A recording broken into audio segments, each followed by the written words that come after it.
Não vi os comentários que já estão no ar, sei que o que eu vou dizer talvez seja lugar comum, mas o Voldemort do Planalto fazer videoconferência para pedir ajuda ao irmão bolsonarista do Marcelo Arruda, assassinado por um bolsonarista por ódio político, só mostra quão pequeno e covarde é o homem que preside o Brasil.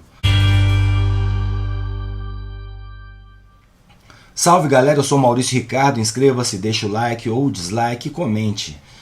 Eu chego a passar madrugadas lendo seus comentários porque vocês me ensinam muito, é sério. Aqui a questão é muito simples, vai muito além da retórica política, do discurso político, da guerra de narrativas, porque entra no campo das relações familiares. Eu não conheço muita gente que não tenha sofrido ou não esteja sofrendo com as diferenças políticas no Brasil de hoje, no seu dia a dia. Eu sempre digo que não deveria ser assim. Diferenças de percepção ou de visão ideológica são parte da diversidade humana, tanto quanto outras preferências e maneiras de ver o mundo. Mas não adianta ficar aqui em negação. Como eu disse em vídeos recentes, à medida em que as eleições se aproximam, uma já esperada escalada de ódio, troca de ofensas, agressões verbais, vai tomar conta das ruas. Vai manchar ainda mais as relações familiares, vai continuar rasgando o tecido social do Brasil. Aqui cabe o disclaimer, sem falsa equivalência. Eu tô falando do culto à violência armada, do incentivo à manifestação física do ódio. Isso é coisa de extremista. E a gente tem um grupo extremista no Brasil à frente dessa história. Um grupo extremista de extrema direita, que conquistou protagonismo. Existe extremismo de esquerda? Claro, mas não com protagonismo no Brasil de 2022.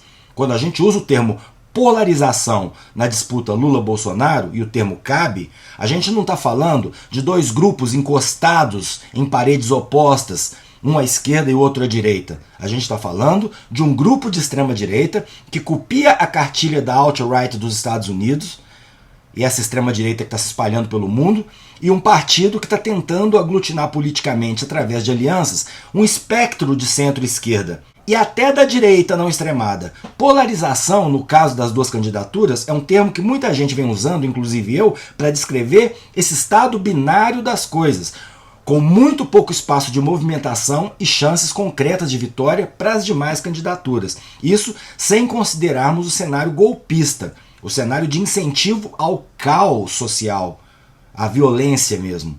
Aí a gente volta à família da vítima, Marcelo Arruda. No desespero de se desvencilhar de responsabilidade sobre esse assassinato, sobre o qual ele claramente tem responsabilidade, já que esse tipo de ataque faz parte do discurso dele, o presidente teve a pachorra de fazer videoconferência com familiares bolsonaristas da vítima.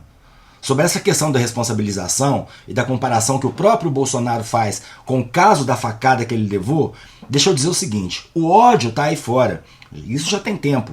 Mesmo num cenário democrático, é normal. Loucos dispostos a pegar uma arma e matar figuras públicas, ouvindo as vozes das suas cabeças, não são uma coisa rara de acontecer. John Lennon morreu desse jeito. Na política, pessoas públicas serem atacadas por extremistas ou adversários ou desafetos também acontece com muita frequência, inclusive no Brasil. Da Marielle Franco ao Ronald Reagan e ao Papa João Paulo II, atentados existem. A hipocrisia do Bolsonaro começa quando ele compara o caso da facada nele, Bolsonaro, com um seguidor dele, um fanático seguidor dele, matando um pai de família porque é seguidor do adversário dele, Bolsonaro. Quem não entende a diferença, ou finge que não entende, está incapacitado para participar desse debate. Não foi um atentado contra o Lula. Mais uma vez, não há equivalência possível. Mas o presidente faz isso, bota no mesmo balaio. E para a indignação de muitos, ainda culpabiliza as pessoas que reagiram ao atentado chutando o agressor que estava no chão vivo. No calor e no pânico provocado pelo ataque armado. Aí quando você acha que isso é tudo, esse homem que preside o Brasil, e com certeza deve ter algum grau de sociopatia, descobre que o irmão da vítima é eleitor dele. O presidente da República manda um deputado apoiador ir até a casa do cara. O presidente faz uma ligação de vídeo para esse cara e convida. Meu Deus, que absurdo. Convida esse irmão e quem mais da família quiser para ir até Brasília, para uma entrevista coletiva ao lado do Bolsonaro, para que não haja tanto ódio e violência nas campanhas. Primeiro ponto, a viúva do Marcelo ficou indignada. Esse irmão sequer era um dos convidados do aniversário. Ele não estava lá. É uma família dividida como tantas famílias e tantos grupos de amigos nesse país que se dividiu por causa do ódio político. Em segundo lugar, para fazer um discurso sério para a nação, pedindo o fim da violência, ele não precisaria do aval de nenhum familiar do Marcelo. Mais uma vez, o que o Bolsonaro busca é falsa equivalência. Ele tenta dividir a culpa com o morto, que só fez uma coisa imprudente, homenageou o candidato dele nesses tempos em que uma bandeira nacional na janela assusta, desperta medo em quem entende o que está acontecendo nesse país. Ele está agindo como agiria o advogado de defesa do assassino que está vivo no hospital. Ele quer insistir na tese do chumbo trocado, que é a tese que o apito canino dos grupos de WhatsApp e Telegram dele já ouviram. Ontem eu li que a campanha do Bolsonaro está pedindo para ele se mostrar publicamente mais sensível, mais humano, mais empático. Isso é o mesmo que pedir para um cavalo pilotar um Boeing. Não tem jeito.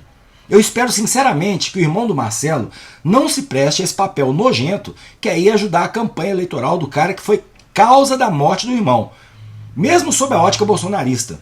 Mesmo o irmão achando que o Marcelo era um extremista, tanto quanto o assassino. Por quê? Porque o recado que isso passaria para a sociedade é horrível. É nos piores regimes autoritários que o líder supremo se sobrepõe às relações familiares. No nazismo, irmão colocaria Hitler acima do irmão. No stalinismo, isso também aconteceria. Falou mal do Stalin, meu irmão aqui. No auge do castrismo aqui em Cuba, quem sabe? Se meu irmão, brigado comigo ou não, morresse porque foi baleado por causa de um ídolo político, o mínimo que eu faria era respeitar a dor dos meus sobrinhos, da minha cunhada e ficar na minha. Não estou culpando o irmão do Marcelo por ter recebido o deputado em casa e nem por ter conversado com o Bolsonaro. Eu não espero que ele pinte a casa de vermelho e vista uma camisa do Lula porque um fã desse governo militar matou o irmão dele. Ele não é pessoa pública. Ele deve estar tão aturdido quanto o resto da família. Se nós estamos, imagina ele. Eu culpabilizo aqui, mais uma vez, esse horror que preside o país. Ele não tem qualquer limite moral. Desde o momento da morte, a única preocupação dele e da família foi tirar o do candidato presidente da reta. Os filhos políticos do Voldemort estão a semana toda compartilhando postagem para tentar dizer que foi uma briga entre iguais. Os influenciadores bolsonaristas estão publicando qualquer tese, por mais fantasiosa que pareça, não importa a origem, para culpabilizar o Marcelo. Estão dizendo que a culpa é dele porque jogou pedra no assassino, em reação à invasão e às provocações.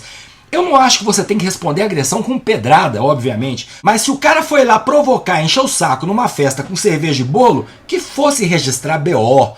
Olha, jogou pedra em mim. Se fosse atendido por um dos milhares de delegados bolsonaristas, ele conseguiria seu objetivo de estragar a festa do Marcelo. Mas não, ele voltou para matar. Porque o presidente está armando a sua milícia para isso. Ou você acha que é para ganhar a competição de tiro ao alvo? Eu estava lendo na Folha que a última postagem do assassino na internet, antes do assassinato, foi um retweet de uma fala do Sérgio Camargo, aquele assediador moral, negacionista do racismo, bolsonarista doente, que dirigiu a Fundação Palmares. Ele disse o seguinte: não podemos permitir que bandidos travestidos de político retornem ao poder no Brasil. A responsabilidade é de cada um de nós. Sempre dá para dizer que é responsabilidade de cada um através do voto. Mas esse presidente da República que está aí já disse, através do voto, xará, nós não vamos mudar nada nesse país. Então o assassino, na cabeça dele, talvez estivesse fazendo a parte que ele acha que deveria ser a parte dele. Quantos mais farão? Eu sou Maurício Ricardo, inscreva-se nesse canal, ative as notificações, deixe o seu like ou o seu dislike, o seu comentário, que é muito importante. Lute pela democracia.